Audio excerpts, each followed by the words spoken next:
Welcome sa Tagalog Horoscope, ang iyong gabay sa pang-araw-araw na buhay. Dito, hatid namin ang iyong horoscope araw-araw. Alamin kung ano ang naghihintay para sa iyo sa pag-ibig, trabaho, kalusugan, at swerte. Samahan kami para mas maunawaan mo ang mensahe ng universo para sa iyong araw. Huwag kalimutang mag-subscribe, i-like ang aming mga video, at i-share sa iyong mga kaibigan. Simulan natin ang araw ng may inspirasyon mula sa mga bituin.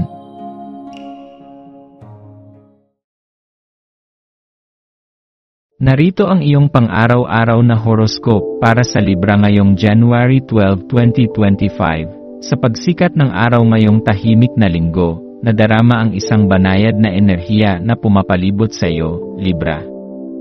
Ang araw na ito ay nagdadala ng pagkakataon para sa pagbabago, hinahayaan kang maabot ang biyaya at kagandahang loob na likas na humahalina sa mga tao sa paligid mo. Yakapin ang kalidad na ito upang gabayan ang iyong pakikisalamuha, ipinaalala na may kagandahan sa pagiging bukas loob, lalo na sa mga usapin ng puso. Pagyakap sa bagong simula ngayong ika-negatibo 14 na araw ng buwan, parang ang buong mundo ay nakahanda para sa mga bagong simula. May pagkakataon kang bitawan ang mga bagay na hindi na nakakatulong sa iyo. Isabuhay ang diwa ng pagpapatawad, ito ay makakapagpagaan ng bigat sa iyong espiritu at magbubukas ng daan para sa mas maganda at maliwanag na kabanata sa iyong buhay. Bagamat ang pagkapit sa mga lumang ideya ay maaaring magbigay ng ginhawa, ang pang-akit ng mga bagong posibilidad ay nananawagan sa iyo na magpatuloy at magbukas ng bagong pintuan. Ang lalim ng emosyon sa ilalim ng buwan na nasa Cancer, hinihikayat kang tuklasin ang lalim ng iyong emosyon. Ito ang panahon upang pagsamahin ang iyong mga nais at ang iyong mga aksyon. Maglaan ng oras upang magnilay kung paano ang mga damdaming tulad ng pagnanasa ay nakakaimpluwensya sa iyong mga motibasyon. Ang mga damdaming ito ay maaaring maging gabay o hadlang, kaya't gamitin ang enerhiya na ito upang palalimin ang iyong koneksyon sa iba kaysa magdulot ng paglayo.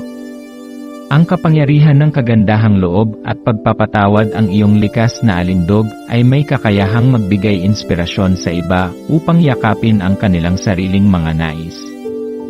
Sa pamamagitan ng pagpili na magpatawad, lumilikha ka ng puwang para sa habag hindi lamang sa iyong buhay, kundi pati na rin sa buhay ng mga tao sa paligid mo.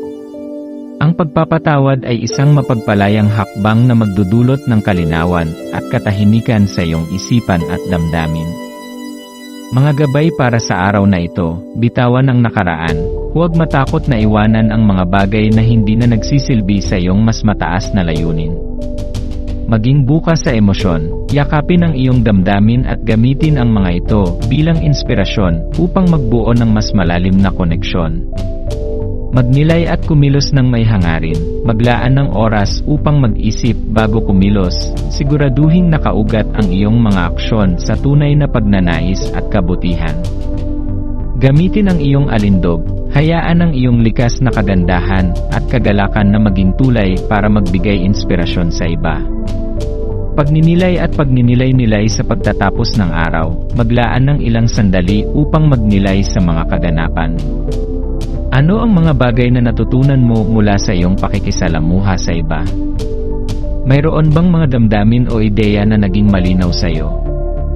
Sa pamamagitan ng pagyakap sa mga bagong posibilidad at pagpapalaya sa nakaraan, matutuklasan mo ang tunay na kahulugan ng kagalakan at kapayapaan.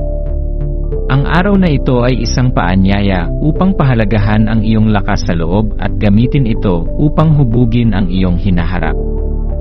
Sa pamamagitan ng pagiging bukas sa pagbabago at pagpapatawad, ikaw ay maglalakbay patungo sa mas matibay at mas masayang landas.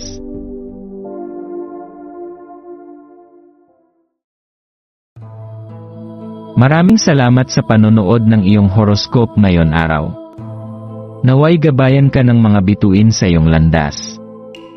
Huwag kalimutang mag-like, share, at subscribe para sa iba pang cosmic na kaalaman. Hanggang sa muli, manatiling konektado sa universo